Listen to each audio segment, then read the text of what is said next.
সবার আগে মসজিদে যায় এবং সবার পরে যদি মসজিদ থেকে বের হয়ে আসে, আপনার আমার প্রাণের নবী দু জাহানের বাদশা নবী তিনি বলে দিয়েছেন, তুমি যদি সবার আগে মসজিদে যেতে পারো গো এবং সবার আগে যদি তুমি সবার পরে যদি মসজিদ থেকে বের হয়ে আসো, আল্লাহ রাব্বুল আলামিন খুশি হয়ে তোমার আমলনামায় প্রত্যেকটা কদমের বিনিময়ে 1 বছরের নফল ইবাদতের সওয়াব দেওয়া হবে।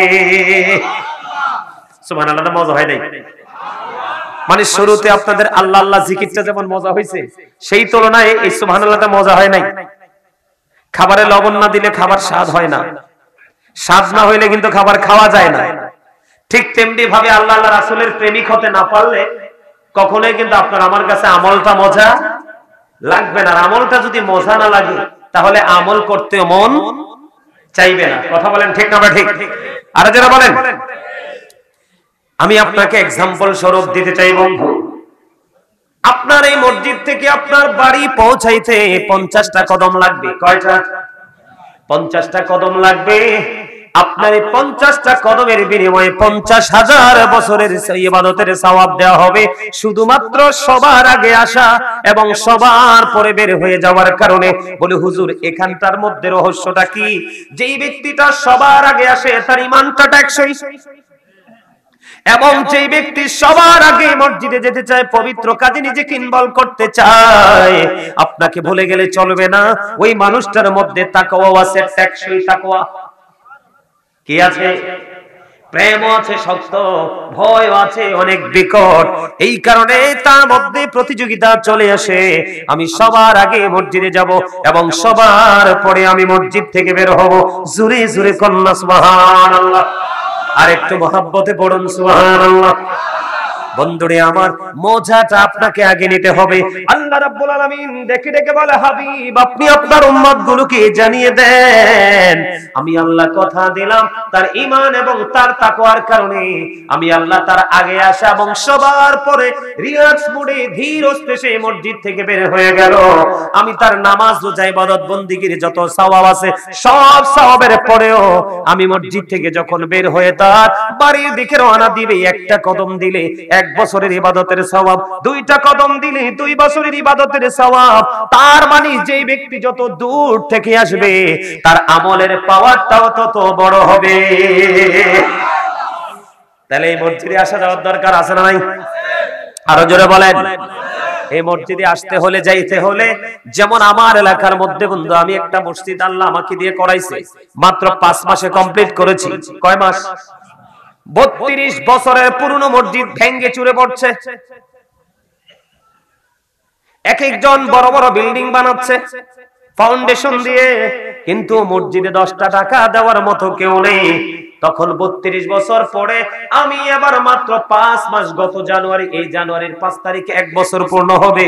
মসজিদ যত জানুয়ারির 5 তারিখে বন্ধু উদ্বোধন করেছি। তখন মানুষ ভয়ে মানুষ যেত না, এখন জুমা চলতেছে, মানুষগুলো ধীরে ধীরে মসজিদের দিকে আকৃষ্ট হচ্ছে। যেরকম সুবহানাল্লাহ। মানুষকে বুঝাইতে হলে, মানুষকে আকৃষ্ট করতে হলে আকৃষ্ট করার মতো পরিবেশ তৈরি করতে হয়। আর এই আকৃষ্টতা সবার দ্বারা সম্ভব হয় না। মসজিদের কাজ, মাদ্রাসার কাজ, এই পবিত্রতার কাজ সবার দ্বারা হয় না। যেই ব্যক্তি এটার স্বাদ বোঝে, মজা বোঝে, ওই ব্যক্তির জন্যই এই নসিবে, এই ব্যক্তির দ্বারাই এই নিয়ামত সাধিত হয়। ঠিক কিনা বলেন? আমি যদি আপনাদেরকে বলি বন্ধু, মসজিদ এমন একটা জিনিস, বাইতুল্লাহ আল্লাহর ঘর। আল্লাহ হাবিব সরকারে মদিনা তিনি বলে দিয়েছেন, যেই ব্যক্তি পৃথিবীতে বড় হোক বা ছোট হোক, বেড়া দিয়ে হোক বা টিন দিয়ে হোক অথবা মাটি দিয়ে হোক, যেইভাবে হোক, সে যদি নিয়ত করে একটা মসজিদ বানায়, কারণ যার ক্ষমতা যেমন আছে সেই কিন্তু তেমনই করবে। আপনার ক্ষমতার বাইরে যাওয়ার কোনো আপনার ইখতিয়ার নাই, আর ইচ্ছে থাকলেও আপনি যেতে পারবেন না। এই জন্য আপনার আমার প্রাণের নবী তিনি বলে দিয়েছেন, যেই ব্যক্তি বন্ধু পৃথিবীর বুকে ছোট হোক বড় হোক মসজিদ বানাবে, আল্লাহ রাব্বুল আলামিন ওই ব্যক্তির জন্য আল্লাহর কুদরতি ভাবে তিনি জান্নাতে ঘর বরাদ্দ রেখেছে। জোরে জোরে বলেন না সুবহানাল্লাহ। আরো জোরে। আপনি একটু মহব্বতে পড়ুন না সুবহানাল্লাহ। সোহানা, আপনারা কিন্তু সবাই জান্নাতের মেহমান। এই আমার দিকে তাকান। আপনারা কিন্তু এখানে কিসের মেহমান? জান্নাতের বাগানের মেহমান। আপনারা সবাই এখানে জান্নাতের মেহমান। আল্লাহ রাব্বুল আলামিন জান্নাতের মেহমানদের জন্য খাবারের ব্যবস্থা রাখছে। এর মধ্যে একটা খাবার হলো সুবহানাল্লাহ। আর জোরে যেমন আপনি পৃথিবীতে দেহের প্রশান্তির জন্য কখনো চা খান, এটাও খাবার, কখনো কফি খান, সেটাও খাবার, খায় না? কখনো শরবত খান, এটাও খাবার, কখনো পানি খান, সেটাও, কখনো দুধ ভাত, কখনো মাছ ভাত, কখনো গোস্ত ভাত, আছে না নাই? সবই খাবার। ঠিক তেমনি আপনার আমার প্রাণের নবী তিনি জানিয়ে দিয়েছে জান্নাতের বাগানে যখন আসবা, জান্নাতের বাগান থেকে তোমরা ফল খেয়ে নিও। ইয়া রাসূলুল্লাহ, ইয়া হাবিবাল্লাহ, সেই ফলটা কি? আমার নবীজি জানিয়ে দিয়েছে ওই মসজিদ একটা জান্নাতের বাগান। এটা হলো চিরস্থায়ী বন্ধু, এটা ধ্বংস হবে না। কাল কিয়ামতের দিন যে ব্যক্তির প্রেম যত বেশি মসজিদের সাথে ছিল, ওই ব্যক্তিকে ছাড়া মসজিদ জান্নাতে যাবে না। এই যে আপনার পাশে মসজিদ, আবার পুনরায় ঈমান করতে হবে, কারণ বাংলাদেশে এখন এই রকম মসজিদ আর নাই। আছে? আপনারা দেখেন মজাটা কত। আল্লাহর হাবিব বলে দিয়েছেন বন্ধু, তোমরা যখন জান্নাতের বাগানে যাও, যেমন পৃথিবীর দেহের খাবার, কিসের খাবার? দেহের খাবার যেমন পৃথিবীতে বিভিন্ন কোয়ালিটির হয়, রূহের খাবারও আপনার আমার জন্য বিভিন্ন কোয়ালিটির। সুবহানাল্লাহ বললেন, এটা এক কোয়ালিটির খাবার। আলহামদুলিল্লাহ বললেন, এটা এক কোয়ালিটির খাবার। আল্লাহু আকবার বললেন, এটাও খাবার। লা ইলাহা ইল্লাল্লাহ বললেন, এটাও খাবার। ও বন্ধু, এই জন্য বলি সুবহানাল্লাহ যখন বলবেন মজা করে বলবেন, কারণ আপনারা জান্নাতি মেহমান।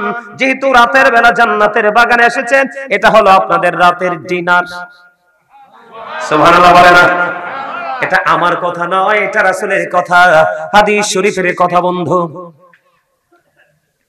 আল্লাহর হাবিব বলেছেন, যে ব্যক্তি পৃথিবীর বুকে মসজিদ বানাবে, ওই ব্যক্তির জন্য আল্লাহ রাব্বুল আলামিন স্পেশাল জান্নাতে ঘর বরাদ্দ রেখেছে। জোরে জোরে কন্না সুবহানাল্লাহ। আল্লাহর হাবিব সরকারে মদিনা তিনি বলেছেন, তুমি মসজিদে যতবার তুমি মসজিদে আসা যাওয়া করবে, মসজিদে তুমি যত বেশি আসা যাওয়া করবে, প্রত্যেকবারের বিনিময় তোমার জন্য আলাদা আলাদা করে মেহমানদারির ব্যবস্থা হবে। তুমি একবার গেলে একবার ব্যবস্থা হবে, দুইবার গেলে দুইবারের ব্যবস্থা হবে, তিনবার গেলে তিনবার ব্যবস্থা হবে, চারবার গেলে চারবার ব্যবস্থা হবে, পাঁচবার গেলে পাঁচবারের ব্যবস্থা হবে। জোরে জোরে বলুন না সুবহানাল্লাহ, আর জোরে বলুন সুবহানাল্লাহ। বন্ধুরে আমার, যেই ব্যক্তির অন্তরটা সব সময় আল্লাহর ঘর এই মসজিদ বাইতুল্লাহর সাথে যুক্ত থাকে, যেই ব্যক্তির অন্তর সব সময় মসজিদ নিয়ে ভাবে, যেই ব্যক্তির অন্তর সব সময় আল্লাহর ঘরের দিক প্রতি আকৃষ্ট থাকে, আল্লাহ রাব্বুল আলামিন এই বর্তমানে বাংলাদেশ থেকে, এই পৃথিবীর জমিন থেকে, খেয়াল করবেন আলোচনা, এই পৃথিবীর জমিন থেকে সূর্যটা 9 কোটি 13 লক্ষ মাইল দূরে, সূর্যের আলো পৃথিবীতে আসতে সময় লাগে 8 মিনিট 20 সেকেন্ড। প্রতি সেকেন্ডে 1,86,000 মাইল বেগে পৃথিবীর দিকে ছুটে আসে। ও বন্ধু, আল্লাহর হাবিব সরকারে মদিনা তিনি জানিয়ে দিয়েছে, 7 শ্রেণীর মানুষকে আল্লাহ রাব্বুল আলামিন কাল হাসরের দিন আল্লাহর আরশের ছায়ার নিচে জায়গা করে দিবে। বন্ধুরে আমার, আরশের নিচে সেদিন আসমান থাকবে না, জমিন থাকবে না, ও বন্ধু পাহাড় থাকবে না, কোনো কিছু থাকবে না। আল্লাহ রাব্বুল আলামিন বলে দিয়েছেন, ইযাস সামাউ ফাতারাত وَإِذَا الْكَوَاكِبُ انتَثَرَتْ وَإِذَا الْبِحَارُ فُجِّرَتْ। আল্লাহ রাব্বুল আলামিন জানিয়ে দিয়েছে কোরআন শরীফের 30 পারায় সূরা ইনফিতরের মধ্যে আল্লাহ বলেছেন, আকাশটা ভেঙে চুরে যাবে, তারকাগুলো বিক্ষিপ্ত হয়ে পড়বে, সমুদ্র উদ্বেলিত হয়ে যাবে। ও বন্ধু, এত ভয়ঙ্কর হবে, আমি আপনাদেরকে বুঝাইতে চাই। সূর্যটা 9 কোটি 13 লক্ষ মাইল দূরে, সূর্যের আলো পৃথিবীতে আসতে সময় লাগে মাত্র 8 মিনিট 20 সেকেন্ড।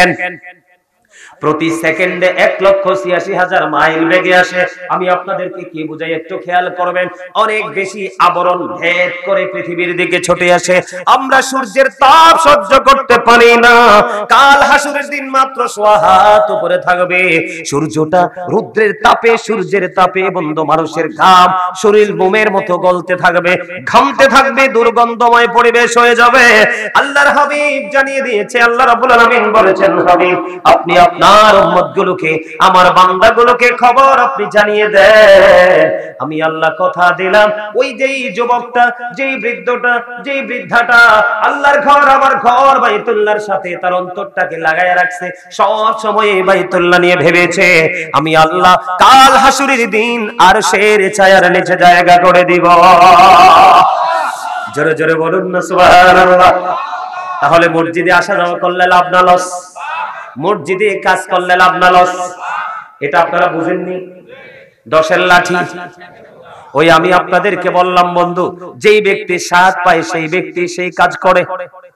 কেউ অন্যায় করে সাত পায়, এই জন্য সে অপরাধ করে। কেউ আল্লাহর পছন্দ মতো কাজ করে মজা পায়, এই জন্য সে এই ভালো কাজগুলো করে। ঠিক কিনা বলেন? যেমন আমি আপনাকে বলে মজা যদি বলতে চাই বন্ধু, আমরা নামাজ মসজিদ বানাই কি জন্য? ইবাদতের জন্য, জিকিরের জন্য। মোট কথা হলো জিকির। জিকির মানে হলো স্মরণ। নামাজ তো আল্লাহর কি করা? কথা বলেন না কেন? নামাজও কিন্তু জিকির। আপনি ঘরেও কিন্তু নামাজ পড়তে পারেন। আপনি যদি একটু ঘর থেকে বের হয়ে যদি মসজিদে এসে নামাজটা পড়েন, আপনার প্রত্যেকটা কদমে কদমে গুনাহ জড়তে থাকবে। আর যদি মসজিদে ইমাম সাহেবের সাথে যদি জামাতে অংশগ্রহণ করতে পারেন, কম পক্ষে 1 রাকাতে 25 রাকাতের সওয়াব পাওয়া যাবে। আর যারা বলেন না সুবহানাল্লাহ। তাহলে সুন্দর একটা মসজিদের দরকার আছে না নাই? মসজিদ যেমনি ভাবে মানুষকে আখিরাতে অনেক সম্মানী করে দেয়, পরকালে যেমনি মানুষকে অনেক দামি বানিয়ে দিবে, তেমনি ভাবে বন্ধু এলাকার মধ্যে যখন একটা সুন্দর, একবারে দেখতে অত্যন্ত সুইট যেটাকে বলা হয় সুন্দর মসজিদ যখন থাকবে, দেখবেন আশেপাশের মহল্লার মানুষ এই মসজিদ নিয়ে আলোচনা করবে। কথা কয় না? এটা একটা মজার বিষয়, ঠিক কিনা বলেন? যেমন আমার বাড়িতে বললাম যে আমার যে মসজিদটা আমি বানিয়েছি বন্ধু, আমাদের ওই অঞ্চলে এমন মসজিদ নাই। আপনারা অনলাইনে দেখবেন, রাতের বেলা যখন আমার মসজিদের লাইট গুলো ওপেনিং করা হয়, মনে হয় যেন সত্যি পৃথিবীর বুকে এক টুকরো জান্নাত। কারণ আমার ভাই একটা দেশের বাহির থেকে এসেছে শুধু মসজিদটাকে ডিজাইনেবল করে সাজানোর জন্য। মসজিদটাকে নিজের মতো করে সাজিয়ে আবার সে রিটার্ন তার গন্তব্যে দেশের বাহিরে চলে গেছে। এবার দেখেন আমার গ্রামের অনেক মানুষ আছে বন্ধু, একটা ইটও ধরে নাই, এক কোদাল মাটিও কাটে নাই। আরেকজন প্রবাস থেকে আল্লাহর কাছে নামাজ পড়ে পড়ে দোয়া করে, আল্লাহ আমার বিশাটা লাগায়া দাও, আমি তোমার ঘর ওই বাইতুল্লাহর গোলাম হতে চাই। দেশে থেকে, বাড়ির আঙ্গিনা থেকে কাছেও আসে নাই। কি করে নাই? বাড়ির আঙ্গিনা থেকে বন্ধু কাছেও আসেনি। আরেকজন প্রবাস জীবন থেকে উড়াল মেরে এসেছে, মসজিদের কাজটা কমপ্লিট করে আবার চলে গেছে বন্ধু। জোরে জোরে কন্যা সুবহানাল্লাহ। এখন মসজিদ আমি আপনাদেরকে বলতেছি স্বাদ কি? স্বাদ আমরা সবাই জানি মিষ্টি মজা, মিষ্টি মিষ্টি, কিন্তু বন্ধু না খাইলে বোঝা যায় না কোন মিষ্টির কেমন স্বাদ। কথা বলে না? আপনি গুড় না খাইলে বুঝবেন না এটা কেমন স্বাদ, চিনি সুগার না খাইলে আপনি বুঝবেন না এটা কেমন স্বাদ। দধি এক ধরনের স্বাদ, রসগোল্লা এক ধরনের স্বাদ, রসমালাই এক ধরনের স্বাদ। মিষ্টি বললেই হবে না, এটা বিভিন্ন কোয়ালিটির স্বাদ আছে। মসজিদ নির্মাণ করাতে একটা স্বাদ, এবং মসজিদের ভিতরে নামাজ পড়ার মধ্যে আর একটা স্বাদ। কথা বলে না? এবং মসজিদ কমপ্লিট হওয়ার পরে ভালো একজন যোগ্য দক্ষ একজন ইমাম এবং খতিবের পিছনে নামাজ পড়বো, ওটা হলো আরেকটা ব্যতিক্রম স্বাদ। বন্ধু আমি আপনাকে যদি একটু স্বাদ নিয়ে কথা বলি, ইমাম বুখারীর জীবনী থেকে বন্ধু তথ্য পেয়েছি, ইমাম বুখারীর জীবনী থেকে তথ্য পেয়েছি, পড়েছি। এখানে অনেক আলেমরা জুব্বা পরে এসেছে। এই যে আমার ভাই এখানে জুব্বা পরে বসে আছে বন্ধু। ইমাম বুখারী নামাজ পড়তেছে, নামাজ পড়তে পড়তে পড়তে পড়তে বন্ধু নামাজ শেষ হয়ে গেল। এবার ওনার এক ছাত্রকে একটা ডাক দিয়ে বললেন, আমার জুব্বাটা একটু, আমার জামাটা একটু আলগে দিয়ে দেখো, জামাটার ভিতরে কি। এবার বন্ধু তিনি ছাত্র জামাটা আলগি দিলেন। খেয়াল করবেন, জামাটা যখন উঠালেন, জামাটা উঠানোর পরে চাইয়ে দেখে ওনার জামার ভিতরে বিষাক্ত একটা ভিঙ্গুল পোকা, একটা নয় দুইটা নয় বন্ধু, 10টা কামড় দিয়েছে। এবার ছাত্র দেখলেন ওস্তাদকে বিষাক্ত পোকা একটা দুইটা নয় 10টা কামড় দিয়েছে। এবার শিক্ষককে ডেকে ডেকে বললেন, ইমাম বুখারীকে ডেকে ডেকে বললেন, হুজুর এত বিষাক্ত পোকা আপনাকে একটা নয় দুইটা নয় 10টা কামড় দিল, আপনি কেমন করে এতক্ষণ নামাজে দাঁড়িয়েছিলেন? এবার ইমাম বুখারী একটা ডাক দিয়ে বললেন, আমি যখন নামাজে দাঁড়িয়েছি, নামাজে দাঁড়ানোর পরে আমি যখন কোরআন তেলাওয়াত শুরু করেছি, আমি কোরআন তেলাওয়াত করতে গিয়ে এত বেশি মজা পেয়েছি, ওই বিষাক্ত পোকার কামড় আমি অনুভবই করতে পারি না। ইমাম বুখারীর জীবনী থেকে বন্ধ পেলাম। আপনারা আবার খেয়াল করেন, ভিঙ্গুল পোকায় একটা কামড় দিলে কি সহ্য করা যায়? কথা বলেন না, ধৈর্য ধরা যায়? সহ্য করা যায়? যায় না, যায় না। কিন্তু বন্ধু, ওই যে আমি বললাম স্বাদ এমন এক জিনিস, আপনি দেখবেন, আমি আপনাদেরকে এক্সাম্পল দেই, যখন আপনি নামাজে দাঁড়াবেন কত রকমের কথা আপনার মনে হবে। যখন কোনো মানুষ, যেমন ধরেন একটা সিনেমা দেখতে গিয়েছে বন্ধু, পাশের ঘরে আগুন লেগে পড়ে ছাই হয়ে যায়, চিৎকার চেঁচামেচি শোনা যায়, কিন্তু তিনি কি করতেছে না? তিনি বুঝতেছে না, অনুভব করতে পারতেছে না, কান্নার আওয়াজ ওনার কানের মধ্যে ঢুকতেছে না, কারণ ওনার অন্তরের কান ওই নোংরামির দিকে। আমার কথা আপনারা বুঝেননি? মজা। আর আমরা নামাজে গেলে কত দেশের কথা মনে পড়ে, কত চিন্তা আমাদের মাথায় আসে। এই চিন্তাগুলো মাথায় আসার কারণ হলো বন্ধু, ওই যে আমরা নামাজের স্বাদ পাচ্ছি না, নামাজ মজা করে পড়তে পারছি না। যেমন ধরেন কোরআন তেলাওয়াতের মধ্যে কোনো মনোযোগ নাই। ইমাম সাহেব যখন নামাজ পড়ায় বন্ধু, কত সুন্দর করে তেলাওয়াত করতে থাকে, আপনার আমার কিন্তু ভালো লাগে না শুনতে, কারণ আমার তো স্বাদ পাচ্ছি না এখানে, কারণ মনটা তো আমার উদাসীন। কথা বলেন না কেন? আমি যদি আপনাকে একটা কথা বলি বন্ধু, আপনার আমার জন্য বড় একটা নিয়ামত হলো একটা মসজিদ, আপনার আমার জন্য বড় একটা নাজাতের ফয়সালা হলো একটা মসজিদ। এই মসজিদ যদি বন্ধু 100 জনে মিলে বানায়, কাল হাসুরের দিন আল্লাহ রাসূলের হাদিস অনুযায়ী 100 জনের নামে দলিল হবে। সুবহানাল্লাহ বলেন না? আপনার এখানে কিন্তু কোনো কারচুপি করার কোনো সুযোগ নাই। আপনার জায়গা কেনার পরে এখন আগে কিন্তু খারিজ করে হয়, কথা কয় না? খারিজ করলে এটাতে কেউ নখ ভিজাইতে পারেনি, মালিকানা দাবি করতে পারেনি। ঠিক তেমনি ভাবে আপনি যখন এই মসজিদে, আল্লাহর ঘর, এই জান্নাতের বাগান বাইতুল্লাহতে যখন আপনি সময় দিবেন, আপনার নামে খারিজকৃত হয়ে যাবে জান্নাত। ওই জান্নাত আপনাকে চিরস্থায়ী জান্নাত উপহার দিবে, যেই জান্নাতের মধ্যে বন্ধু কোনো প্রস্রাব হবে না, যেই জান্নাতের মধ্যে কোনো পায়খানা হবে না, যেই জান্নাতের মধ্যে কোনো মলমূত্র ত্যাগ করবে না, যেই জান্নাতের মধ্যে মানুষ কোনো নাক ঝাড়বে না। জোরে জোরে করুন না সুবহানাল্লাহ। আর জোরে বলেন না। বন্ধুরে আমার, স্বাদ কেমন জিনিস, আমার দিকে তাকান, মজা কেমন জিনিস। আপনি যতক্ষণ না মজা পাবেন ততক্ষণ পর্যন্ত আপনার সফলতা অর্জন করা যাবে না। যেমন আমি আপনাদেরকে, এক ব্যক্তি এসে বলল, এক ব্যক্তি এসে বলল আল্লাহর হাবিবকে, ইয়া রাসূলুল্লাহ, ইয়া হাবিবাল্লাহ, নবী গো, কিয়ামত কখন হবে গো নবী? এবার আমার নবীজি ডাক দিয়ে বললেন, তুমি কিয়ামতের দিনের জন্য কি প্রস্তুতি নিয়েছো? ইয়া রাসূলুল্লাহ, ইয়া হাবিবাল্লাহ, নবী গো, আমি কিয়ামতের দিনের জন্য কোনো প্রস্তুতি নিতে পারিনি। ইয়া রাসূলুল্লাহ, আমি আমার আল্লাহ এবং আল্লাহর হাবিবকে ভালোবাসি। সঙ্গে সঙ্গে আমার নবী জানিয়ে দিলেন, তুমি যাকে ভালোবাসো তার সাথে তুমি থাকবা। এখন আপনি তো পাগল হয়ে যাবেন, কি কথা বলেন না? আল্লাহ তো কোরআনে বলছে, মাইয়ুতির রাসূলা ফাকাদ আতা আল্লাহ। আল্লাহ বলেছেন, হি হো ওবিস দা অ্যাবস্টিল ওবিস আল্লাহ। যেই ব্যক্তি রাসূলের নির্দেশ মানলো সে যেন আল্লাহর নির্দেশ মানলো। আল্লাহ বলেছেন, কুল ইন কুনতুম তুহিব্বুনাল্লাহ ফাত্তাবিউনি ইউহিব্বুকুমুল্লাহু ওয়া ইয়াগফির লাকুম যুনুবাকুম ওয়াল্লাহু গফুরুর রহিম। আল্লাহ বলেছেন, সে বলুন, ইফ ইউ ডু লাভ আল্লাহ, যদি তোমরা আল্লাহকে ভালোবেসে থাকো, ফলো মি মুহাম্মদ সাল্লাল্লাহু আলাইহি ওয়াসাল্লাম, মুহাম্মদ সাল্লাল্লাহু আলাইহি সাল্লামের অনুগত হয়ে যাও, আল্লাহ উইল লাভ ইউ, আল্লাহ তোমাদেরকে ভালোবাসবে, এন্ড ফরগিভ ইউর সিনস, আল্লাহ তোমাদের জীবনের গুনাহগুলো maaf করে দেবে। আর জোরে বলেন। এখন আপনার মধ্যে স্বাদ জাগলো, মজা পেয়ে গেছেন। নবীকে ভালোবাসলে কি পাওয়া যায়? নবীকে ভালোবাসলে কি পাওয়া যাবে? জান্নাত সোজা হিসাব, আপনারা সাধারণ মানুষ এত গভীরে ঢোকার দরকার নাই। সোজা কথা হলো আপনি জান্নাত পেয়ে যাবেন। আপনার মধ্যে মজা ঢুকলো, আপনার মধ্যে একটা ইন্টারেস্ট শুরু হয়ে গেল, আপনার মধ্যে একটা ফিলিংস তৈরি হয়ে গেল, রাসূলকে ভালোবাসলে আল্লাহকে পাওয়া যায়। এখন রাসূল তো পৃথিবীর বুকে নাই, রাসূল তো পৃথিবী ছেড়ে চলে গেছে। রাসূলকে যদি দেখতে হয় আমরা স্বপ্ন যোগে দেখতে হবে। এখন কি করব? আল্লাহ রাব্বুল আলামিন বলে দিয়েছে তোমরা টেনশন করো না, তোমরা টেনশন ফ্রি থাকো। ওই মদিনা পর্যন্ত আল্লাহ পাওয়ার স্টেশন হলো মদিনা। এই মদিনায় যাইতে হলে তোমাকে লোকাল স্টেশনে যেতে হবে। জোরে বলেন না সুবহানাল্লাহ। লোকাল স্টেশন কোনটা? আপনার মসজিদের খতিব সাহেব। কি বোঝেন নাই? আমার দিকে তাকান, আমি কি বলি মন দিয়ে শুনেন। আল্লাহ রাব্বুল আলামিন বলেছেন, join with my dear people, come to my paradise.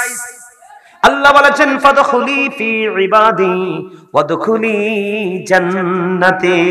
আল্লাহ রাব্বুল আলামিন বলেছেন আমার প্রিয় লোকেদের সাথে যুক্ত হও আর আমার জান্নাতে চলে এসো।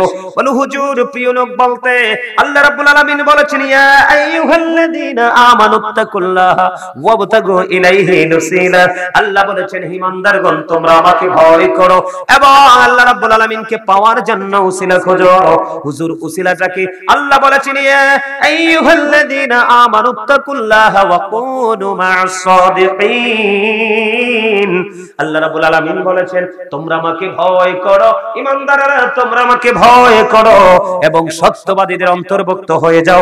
সাদিকিনের ব্যাখ্যায় তাফসিরে রুহুল বায়ান, তাফসিরে মাযহারি, তাফসিরে কদরির মধ্যে এসেছে হক্কানি আলেম এবং হক্কানি আল্লাহর ওলিদেরকে বোঝানো হয়েছে। আর জোরে কোন না। আপনি একজন হক্কানি আলেমকে ভালোবাসলেন, রাসূলকে ভালোবাসলেন, আর রাসূলকে ভালোবাসলে ওটাই আল্লাহর ভালোবাসা হয়ে যায়। জোরে জোরে বলুন না সুবহানাল্লাহ। আর একটু মহব্বতে বলুন সুবহানাল্লাহ। বন্ধুরে আমার, তাহলে কি এটা যখন আপনার মধ্যে ফিলিংসটা আসবে, মজাটা যখন আপনি পাবেন, তখনই কিন্তু আপনি স্বপ্ন দেখতে থাকবেন, রাস্তা খুঁজতে থাকবেন। ঠিক কিনা বলেন?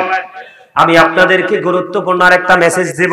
বন্ধুরে আমার, মজা এমন একটা জিনিস,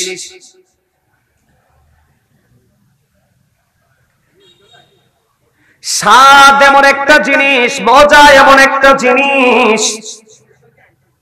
আপনারা আমার দিকে খেয়াল করেন, হযরতে ওমর রাদিয়াল্লাহু তাআলা ইসলাম গ্রহণের পূর্বে, কারণ আমি আজকে ছোট্ট একটা আয়াত তেলাওয়াত করেছি পবিত্র কালামে হাকিম থেকে, ইয়া আইয়ুহাল্লাযীনা আমানু কু আনফুসাকুম ওয়া আহলিকুম নার। আল্লাহ রাব্বুল আলামিন বলেছেন ও believers, save yourself and your families from the fire.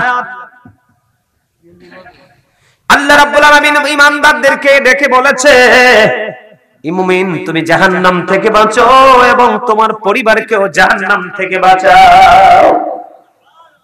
আপনি যদি জান্নাতের স্বাদ বুঝতে পারেন, জান্নাতের যদি মজা বুঝতে পারেন, আর জাহান্নামের ভয়াবহতা যদি জানতে পারেন, তাহলে আপনি বাঁচা এবং আপনার ফ্যামিলিকে বাঁচানোর স্বাদ জন্ম হবে।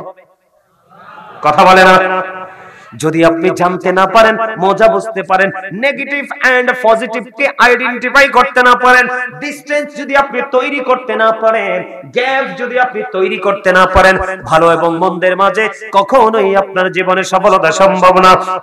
যেমন বন্ধু, আপনারা কি বুঝেননি আমার ওয়াজ? বিরক্ত লাগে নাকি শুনতে ভালো লাগে? যদি ভালো লাগে আপনারা যেই দিকে বলবেন সেই দিকে আলোচনা করব। কিন্তু যেহেতু একটা উন্নয়ন প্রকল্পে কাজ, এই বিষয়টা নিয়ে মজা নিয়ে একটু ওয়াজ করা দরকার। কারণ আমি আপনাদেরকে বলি বন্ধু, আমার আগে আপনাদের খতিব সাহেব একটা আয়াত তেলাওয়াত করেছে, আমি অত গভীরে ঢুকবো না। আপনার আমার জন্য হেদায়েতের জন্য বন্ধু রাস্তার কিনারায় দাঁড়িয়ে আছি, কোরআনের আয়াত জোরে জোরে কোন সুবহানাল্লাহ। আল্লাহ রাব্বুল আলামিন বলে দিয়েছে সূরা বাকারার মধ্যে, আল্লাযীনা ইউমিনুনা বিল গায়বি ওয়া ইউকিমুনাস সালাতা ওয়া মিম্মা রাযাকনাহুম ইউনফিকুন। মজা হইছে না? স্বাদ হইছে না? কি স্বাদ হইছে? এই মিয়া কথা কর না, কিলে স্বাদ হইছে? এত মানুষ সুবহানাল্লাহ কইলে এর নিয়নের কথা। ইলেকশনের সময় কোন অমুক ভাইয়ের চরিত্র ফুলের মতো পবিত্র, হাতে নামাজ পড়ে না এক ওয়াক্ত। আরে গোটা পৃথিবীতে যেইভাবে বেঈমান কাফেরেরা মুসলমানকে ধ্বংস করার জন্য উঠে পড়ে লেগেছে। এই পরিস্থিতি দেখার পরেও কি আমরা মুসলমানরা ঘরে বসে থাকার কোনো অবকাশ আছে? কথা বলেন। আপনারা দেখছেন কিনা জানি না, ইসরায়েল নতুন করে আবার নতুন নতুন দেশে হামলা শুরু করে দিয়েছে। দেখেন নাই? কথা বলে না। আমরা বাংলাদেশের মানুষ। আমরা কোন দেশের মানুষ? আমরা বাংলাদেশের মানুষ। আমরা প্রত্যেকটা দেশেই কিন্তু পক্ষে বিপক্ষে লোক থাকে, থাকে না? আপনার আমার মধ্যেও কিন্তু মত পার্থক্য থাকতে পারে, কিন্তু আমরা মুসলমান হিসাবে, একজন বাঙালি হিসাবে, বাংলাদেশের মানুষ হিসাবে আমরা সবাই একই প্ল্যাটফর্মে আসতে চাই। চাই কি চাই না? যদি আমরা না চাই তাহলে কিন্তু আমাদের ফিউচার কিন্তু মোটেও ভালো হবে না। আমাদেরকে খেয়াল করতে হবে। এই কথাটা এই জন্য বলেছি, আপনারা দেখবেন বেঈমান কাফেরেরা যখন তারা কোনো কাজ করে, তাদের কোনো ধর্মীয় উপাসনালয়ে যখন যায়, আপনারা দেখবেন তাদের মধ্যে কোনো ধরনের কোনো কার্পণ্যতা থাকে না। কিন্তু আমরা মুসলমান, আমাদের যে ধর্মীয় উপাসনালয় আছে, আমাদের যে ধর্মীয় সংস্কৃতি রয়েছে, এগুলোর চর্চা যখন আমরা করতে আসি, ম্যাক্সিমাম লোকই খামখেয়ালি করে, নিজের মতো করে নিজে থাকে, চলাফেরা করে। আর এটা হচ্ছে আমাদের মুসলমানদের জন্য সবচেয়ে বড় অসুবিধার কারণ। মনু কথা কওয়া যাইবে না, হিসাব নিকাশের বহু সময় পাইবেন। ঠিক আছে? ওকে, ঠিক আছে। আপনারা সবাই সত্যি খুশি? আরো জোরে বলেন, বেশি খুশি না কম খুশি? বেশি খুশি।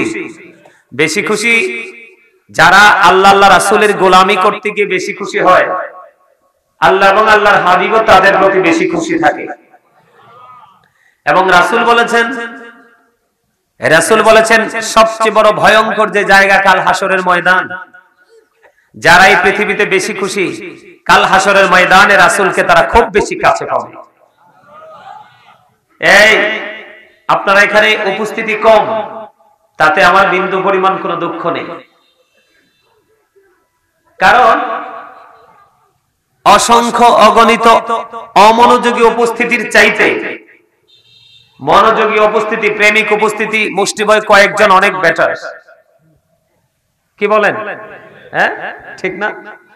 এখন এখন বর্তমানে আমাদের দেশে এমন একটা পরিস্থিতি হয়েছে, মানে মাহফিলটাও কিন্তু একটা শুটিং স্পটের মতো হয়ে গেছে।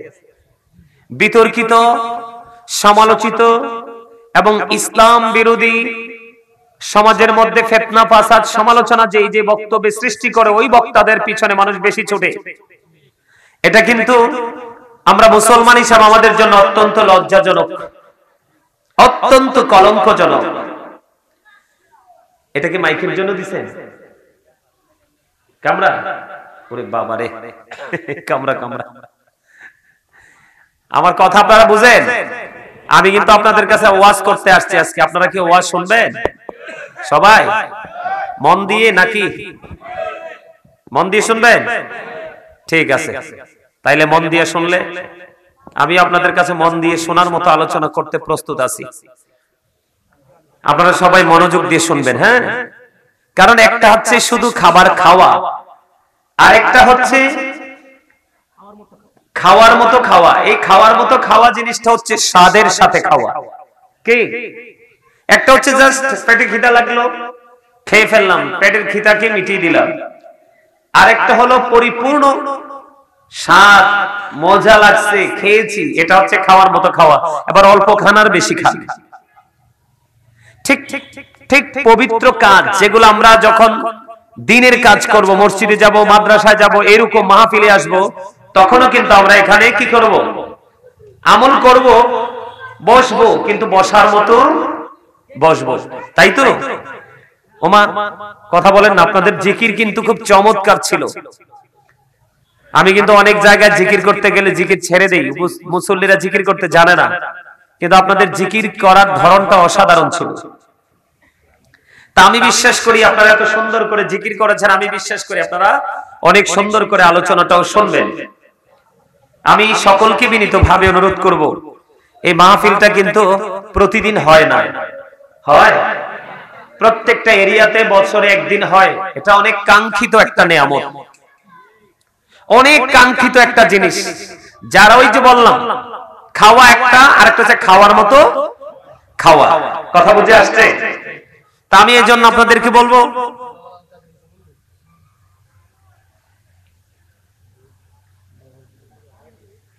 আমার কথা বুঝতেছেন আপনারা সবাই? সম্মানিত উপস্থিতি, আমি আজকে স্বাদ নিয়ে একটু আলোচনা করব। স্বাদ মানে মজা। কি শুনবেন? শুনবেন বেশিক্ষণ না, ছোট্ট করে। মানে আমরা তো সবাই মজা বুঝি, মজা বলি, কেউ স্বাদ, কেউ টেস্ট, ঠিক কিনা বলেন? খাবারটা কেমন লাগছে? অনেক টেস্টি, ঠিক কিনা বলেন? তো এই জায়গাটা স্বাদের সাথে বসলে আমরা কি বেনিফিট পাবো, কি মজা পাবো, এই বিষয়গুলো নিয়ে একটু আলোচনা করতে হবে। তার কারণ আমরা নামাজের ক্ষেত্রে হোক, দুরূদ পড়ার ক্ষেত্রে হোক, জিকির করার ক্ষেত্রে হোক, সামাজিক কল্যাণের ক্ষেত্রে হোক, নীতি নৈতিকতাকে ডেভেলপ করার ক্ষেত্রে হোক, এটা কিন্তু আপনি আমি যতক্ষণ না পর্যন্ত মজা না পাবো ততক্ষণ কিন্তু আমরা সেটা করতে পারবো না। এখন আমাদেরই বর্তমানে বাংলাদেশের মানুষ ম্যাক্সিমামে দেখবেন মসজিদে নামাজ পড়তে যেতে চায় না। কেন যেতে চায় না? কারণ সেই নামাজটা কি, নামাজটার মজাটা কি সেটা বুঝতেই পারে না। তো বুঝতে না পারলে তো কোনো কিছু কেউ ধরবেও না। মাহফিল যখন হয়, এক শ্রেণীর মানুষ আকাঙ্ক্ষায় থাকে যে আমার পছন্দের হুজুর আসতেছে, আজকে হৃদয় খুলে আলোচনা শুনবো। আর আরেক শ্রেণীর মানুষের প্রত্যাশা থাকে যে পাশে কিন্তু অনেক দোকানপাট বসবে, আমি সেখান থেকে কিছু কেনাকাটা করব। সে কিন্তু ওই জায়গাটার স্বাদ পাইছে। আর যে আল্লাহ রাসূলের প্রেমিক তে কিন্তু এই জায়গাটার স্বাদ পাইছে, ঠিক কিনা বলেন? তো স্বাদ এমন একটা জিনিস, এটা আপনি যতক্ষণ না পর্যন্ত নিজের মধ্যে সেই ফিলিংসটা আনতে না পারবেন, এটা আপনি ফিল করতে না পারবেন, ততক্ষণ পর্যন্ত আপনাকে কেউ বুঝিয়ে সুঝিয়ে কি করতে পারবে না। যেমন আমি আপনাদেরকে যদি এক্সাম্পল দিই, আমরা যখন নামাজ পড়ি, নামাজে কিন্তু আমাদের দুটো জিনিস বেশি, একটা হলো কোরআন তেলাওয়াত, আর একটা হলো তাসবিহ পাঠ করা। কথা বলেন? এটার মধ্যেও কিন্তু কি আছে? এটার মধ্যেও কিন্তু মজা আছে। যেমন ধরেন আমরা জুমার নামাজ, সাইয়্যিদুল আইয়াম, এটা একটা শ্রেষ্ঠ দিন, এটা পবিত্র রোজার ঈদ, কুরবানির ঈদ, সব দিনের চাইতে এটা দামি। সুবহানাল্লাহ বলেন না? এটা এত বেশি দামি, জুম্মার দিনটা, শুক্রবারটা, এটাকে ফ্রাইডে, এত একটা মজার জিনিস। এই দিনেও দেখবেন আপনার আমার মাঝে অনেক মানুষ আছে, আপনার তারা একেবারে লাস্ট টাইমে মসজিদে আসে। অনেকে দেখা যায় ইমাম সাহেব খুতবা দিয়ে দিচ্ছে, কিন্তু তার মসজিদে আসার সময় না হয় না। আরেকজন আছে এখনো হুজুর আসে নাই, সবার আগে মসজিদে আসে না। তো এটা কেন হয়? ওই যে যিনি আগে যাওয়ার স্বাদ পেয়েছে, আর পরে কেন যায়? যিনি মসজিদে আগে অ্যাটেন্ড করার যে মজা, স্বাদ, সেটা পায়নি এবং বোঝেনি, এই জন্যই সমস্যাটা। যেমন আমি এক্সাম্পল দিই, যিনি স্বাদ পাইছে ওনার স্বাদটা কেমন। আল্লাহ বলেছেন শয়তান ডিসিপশন ইজ ভেরি উইক, শয়তানের ধোঁকা মুমিনের জন্য একেবারে দুর্বল। হাজার চেষ্টা করলো জাল ফেলবে, কিন্তু মাছ রাস্তায় যত ব্লক করুক কাউকে আটকানো সম্ভব না। এই জন্য এটাকে দূরে রাখতে হলে আওয়াজ বাড়াই দিতে হবে। আর এখানে আরেকটা বিষয় আছে, ওই যে স্বাদ না বুঝলে কাজ করতে মন চায় না। কেউ কিন্তু মাটি কাটায় মজা পায়, কথা কয় না। আরেকজন বৃক্ষরোপণে মজা পায়, আরেকজন আছে নিশিরাইতে চুরি করে আনতে মজা পায়, কথা কয় না কেন? মজা কিন্তু কিছু কি আছে, ক্লাস আছে, আছে কিনা? আমি আপনাদেরকে বলি, আমার দিকে তাকান। আল্লাহ রাব্বুল আলামিন জবান দিছে, আসার সময় গাড়ি নিয়ে ঢুকা যায় না দোকানে, এত মানুষ, কিন্তু সেই তুলনায় মাহফিল ফাঁকা। যারা আজকে দোকানে দাঁড়িয়ে মাহফিলকে ফাঁকা করলো, দোকান ভরা মাহফিল ফাঁকা, আমি বলবো এটাই হলো একজন মুসলমানের জন্য সবচেয়ে বড় ধোঁকা। কি? আরে ভাই, কিছু সময়ের জন্য আসতে পারেন না? কবরে যেতে হবে না? যাবে? যাবে? আল্লাহ কয় ইন্নাল্লাহা সারিউল হিসাব, আল্লাহ is quick to take account. আল্লাহ বলেছেন ইন্না বাতশা রাব্বিকা লাশাদীদ, আল্লাহ বলেছেন দ্য সিজিং অফ আল্লাহ ইজ ডিফিকাল্ট। আল্লাহ ধরবে খুব শক্তভাবে, হিসাব নেবে। যাবেন কোথায়? লা ইয়ামুতু, পিপল উইল নট